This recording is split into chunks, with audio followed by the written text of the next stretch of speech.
Hi guys, it's been a long since I had uploaded a video, and today's video is more about Uber and how much are you going to earn with Uber. What are the real basic things that you need to do to start your business with Uber, and how much are you going to earn throughout the whole business venture that you are doing.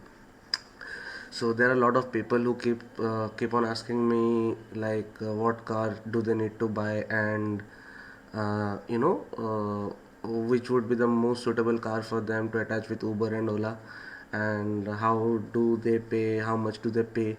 And there are a lot of doubts that the people come across with, and they email me or they text me on WhatsApp and ask me about it. Oh, sorry.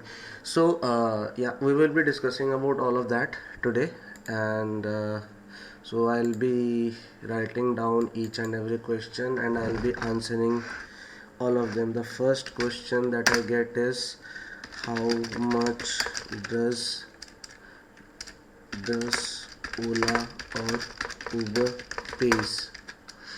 So the proper answer to that would be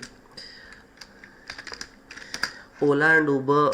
Ola and Uber, they operate in different cities, and their plans differ from city to city.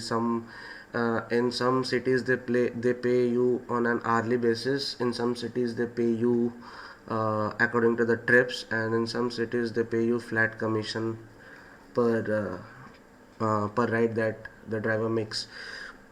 So the earning in each in each city can be somewhere between 5,000 to 6,000 per week to around 40 or 50,000 per week per car. Yeah. So yeah, whatever they're saying is like Ola and Uber, they say you that you will be earning above 1 lakh per month. It's really true. You are earning above than 1 lakh. So plans depends from city to city. Yeah, this okay, city to city. Yes. So now there are people. They ask me like they are from Mumbai and they are from Delhi, or they are from Ahmedabad or Chandigarh, Hyderabad. The people, they mail me and they ask me about their plans. They also leave a comment on the videos asking me about the plans of their particular city. So how how do you know the plans? Okay, so what you need to do is, instead of asking me about the plans, because I do not operate in all the cities, I operate in few little cities and I know about them only. And to know about the plans, what you need to do is you need to book a Ola or Uber car and ask them to take you to their office, where you will get to know more about their plans and the conditions, the terms that they need for the attachment. Basically, you need a commercial license car, commercial registration car, which can get attached. It shouldn't be more than 5 years old, so anything less than 5 years is good for them for an attachment. So book an Ola or Uber and ask them to take you to their office to know about the plans. In some cases you can also ask the driver about the plans, but the driver, they don't have much knowledge about the plans. The plans are all known to the owners of the car. All right. So the first question was, how much does Ola and Uber pays, and how do you know the plans? The third question people come across is, uh, what car should I buy? So again, there are a lot of things into it. What car should you buy? What car? Again, you really need to think about it. What do you want to do? People are earning money through hatchbacks as well as sedans as well. So my fleet consists of sedans, because if this Ola and Uber thing doesn't work out for me, what I can do is I can lease it to a company or any kind of businesses specifically they look for sedans or SUVs. you won't see any kind of office, government offices or private offices or businesses hiring a hatchback in a month to month contract, but they are going for sedan or an SUV. So that's the first plus point. That's why I had purchased sedans. All of my cars are sedans. Those that I have leased out from other owners or as well as sedans. I never go for hatchbacks. What happens is hatchbacks is there are more booking for hatchbacks per day everywhere, but there are requirements for sedans as well. So suppose you're making 14 to 15 trips in a day, out of which you will be doing like 13 hatchbacks and 2 sedans. What happens is if you don't have a sedan car, and if a customer books a sedan car, you won't be getting that call. Instead of completing, like let's say you normally, if you have a sedan car, you drive for 14 hours, you make some around 14 to 18 trips per day. And if you have a hatchback car, in the same 14 hours you would be making anywhere between 11 to 12 trips per day. In order to make 14 or 18 trips per day, you have to add on extra hours like 15 to 16 or 17. Sometimes it may go to 20 hours per day. So that's the thing. uh, Sedans or hatchbacks depends on your preferences. Again, sedans have a generally the EMI ranges between somewhere around 10 or 11,000 to 17,000 per month, and for hatchback it ranges somewhere between 6,000 to 8,000 per month. So this is also one thing that you should consider, how much EMI can you go ahead and pay at the end of the day. So I guess you can make your own calculations, because see, I am not writing everything down, so you must have a pen and paper handy so you can note down the important points that I'm saying over here. If you do this, then you won't be having much of doubts left in your bag, so that you will get back to me and ask for the same. So yeah, sedans have obviously the down payment and the EMI depends upon how much down payment you're offering to the financing companies. Generally, for a 20 or 15 or 20% down payment, you would be paying somewhere around, for, as I said, for sedans it ranges from 10,000 to 7,000 or 11,000 to 7,000, and for hatchback it ranges from somewhere around 6,000 to 8,000 to 9,000. So this really matters. And then what car should you purchase? I would always suggest you, if you are going for any kind of hatchback car, you should always go for Maruti, because most of the hatchback cars, they right now they're coming in diesel, but earlier they were all petrols. Petrol cars are generally low maintenance cars, and diesel cars are high maintenance cars. If you are going for Maruti, you should go for Ridge, not petrol. You should go for diesel. Ridge diesel, that is a good car. And then for hatchback, you can go for Alto 800 as well. And you have Chevrolet Beat. Uh, Few of my people that I know who have already attached cars with Uber, they say that Uber and Ola, they say that Alto 800 is good. Again, they have this Hyundai Eon, that's a good too, because these two are petrol cars and they are okay. They are very cheap in EMI. The maintenance is not too high and they earn decent amount of money. Whereas if you go to Chevrolet Beat, some say 50% of people have said that the car's mileage and maintenance is excellent, but other 50% they say that the car is like trash. You will use it for like 6 months, and you will 6 months, and then you will sell it off because it's high in maintenance and it has a lot of drawbacks. So I have got mixed response for Chevrolet Sail, but sorry, not Chevrolet Sail, Chevrolet Beat, but other as compared to Maruti and Tata Bolt and all, these are good. These are good cars. Coming back to sedans, for sedans, the whole fleet of mine is Chevrolet Sail, because the car is really classy. It has good mileage, average pickup, and the comfort level is excellent with large, it has a huge leg space, and the Luggage space is also, they have given a huge lot of luggage space for that, as compared to Maruti Tour. It's I also have a Tour, and Tour, the feedback for Tour is not that good. If you sit in the Tour, you will always get a feel like it's a cheap car, and it makes noises. uh, Not too much of leg space into it, not too much of luggage space as well. But overall, the car is good. If your Chevrolet needs a servicing in every 10 or 12,000 kilometers, and a brake should change in every 20,000 kilometers, then for Maruti Desire, the servicing needs to be done in every 10,000 kilometers, and the brake shoe should be changed at every 30,000 kilometers. Yeah. So as I said, these are your car preferences.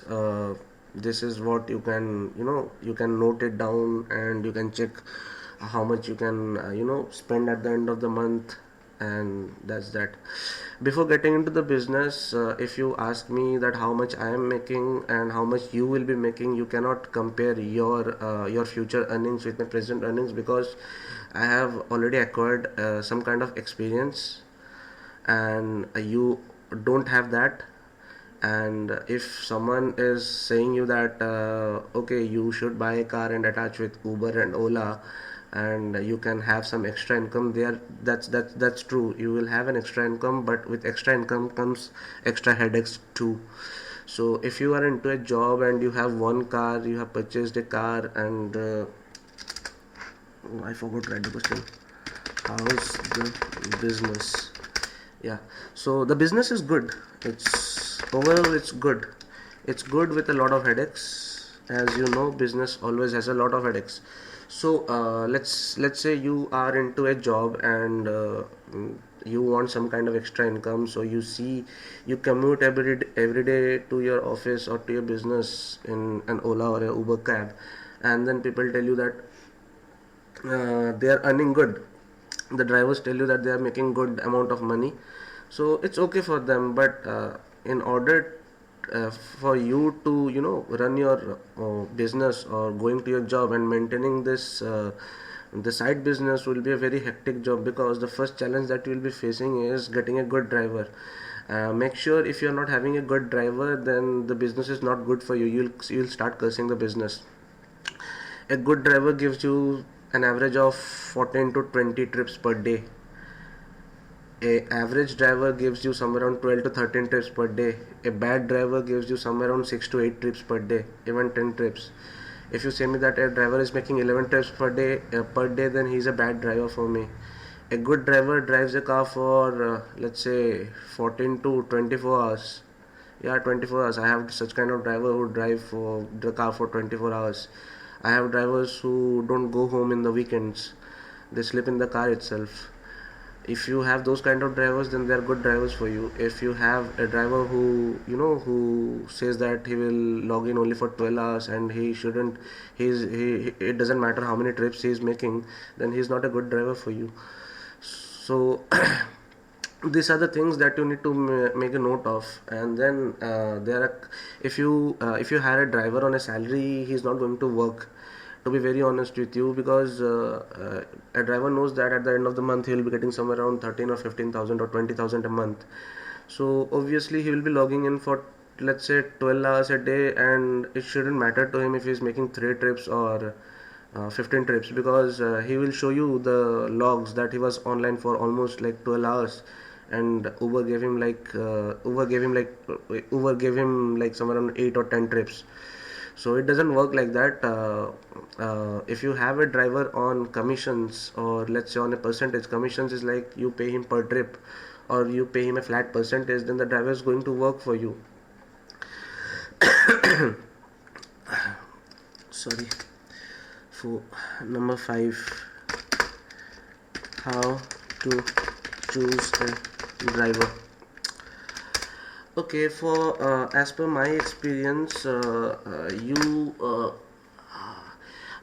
the first thing is where to get a driver. So there is no proper answer to that. You have to search drivers from your own area. You have to take references from others, your friends, your family, or whoever it is.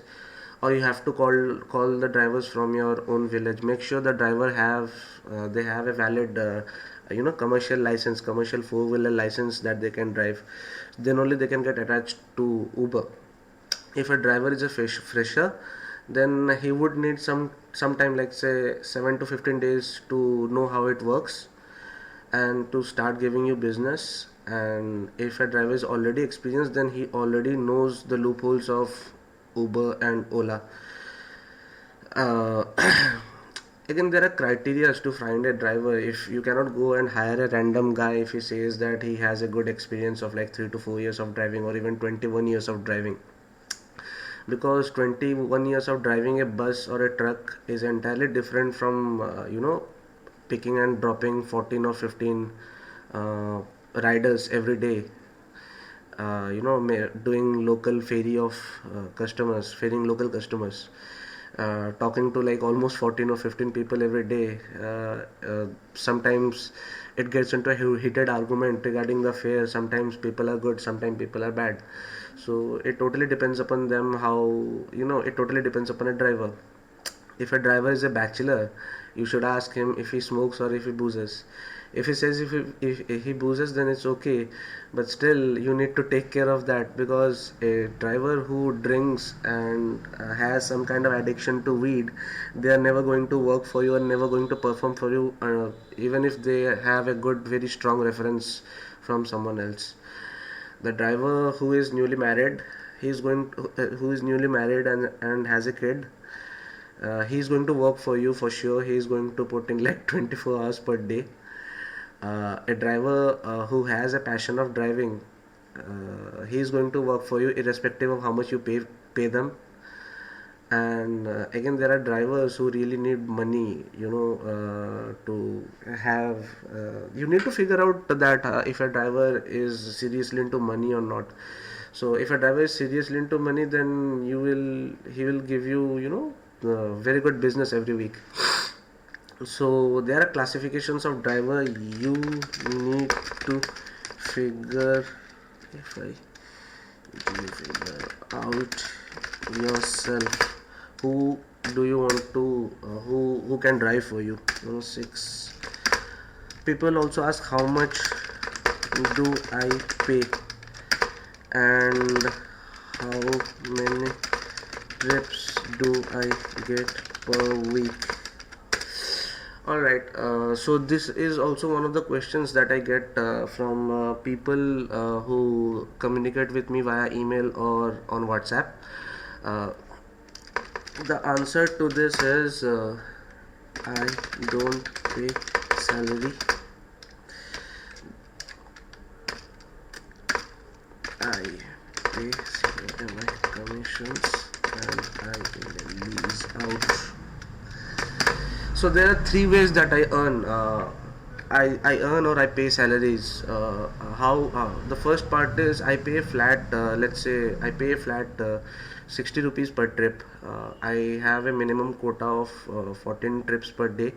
So if you make 14 trips per day, I'm going to pay you somewhere around 910 rupees per day. That's like 65 rupees per day. If you're not making 14 trips per day, then you are issued a first warning that you cannot you cannot meet the quota of 14 trips.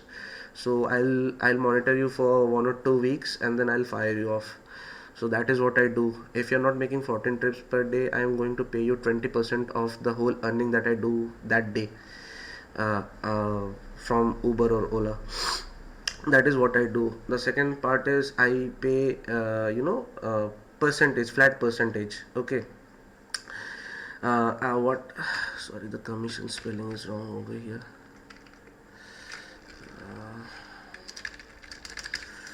Yeah, for commissions I get, I guess. Okay, fine. So that is what I do, the first thing. Now the second thing is there are drivers who take a flat percentage, like 25% of the total billing that they do. Suppose they do a total billing of 10,000 this week, they take 2,500 for me. They are doing a business of 1 lakh per month, they take 25,000 for me from for that month. That is the second way I deal. And the third way I deal is I lease out cars at like 1,000 per day. And irrespective of how much they are earning, it doesn't matter. So for 7 days I get 7,000 rupees, per month I get 28,000 rupees. So this is the way how it works for me. So let's say they are doing 14 or 15 trips, or let's say their weekly billing is 30,000, out of which they have collected 10,000 and 20,000 is coming to my account. What I do is I keep 7,000 for myself, I send them the rest 13,000 to them. So these are the leasing out conditions, and again there are more terms and conditions to leasing out, like this the servicing should be done by the driver at every point of time. The minimum the minimum maintenance should be done by the driver. If there are some maximum damages, like I have to claim the insurance, that would be done by me. And the time till the car remains in a garage, they have to pay the remaining amount of like 1,000 per day and 7,000 per week. When it comes to major maintenance, like changes of tires or something, that is been taken care by me. So this is all my terms and conditions, how I work. I work in multiple cities, and right now I'm in a phase of leasing out cars itself. I have leased out cars from many people for a much lower rate, like 15,000, 16,000, or 17,000 per month, and I lease them at around 28 to 30,000 per month. So, and I pay everyone weekly as well. So yeah, this is pretty much it. These are the ins and outs of the whole business. Yeah, then there are questions like how much do you really make out in a month per car. So if you the way I make is somewhere around let's say 10 to 15,000 per car, excluding all the expenses. Sometimes it goes to like 8,000 per car as well. So I'll give you the brief calculations in some other video, in the next video probably. Right now I'm running out of time, so as I had not uploaded the videos for a long time, a longer period of time, I used to get a lot of emails regarding the new videos that I should be uploading and the doubts and all. So this part is going to clear much of your doubts. So stay tuned, subscribe the channel, like the video, share your thoughts as well in the comment section, or browse the channel, you will find my email ID somewhere. Thanks, have a great day, bye.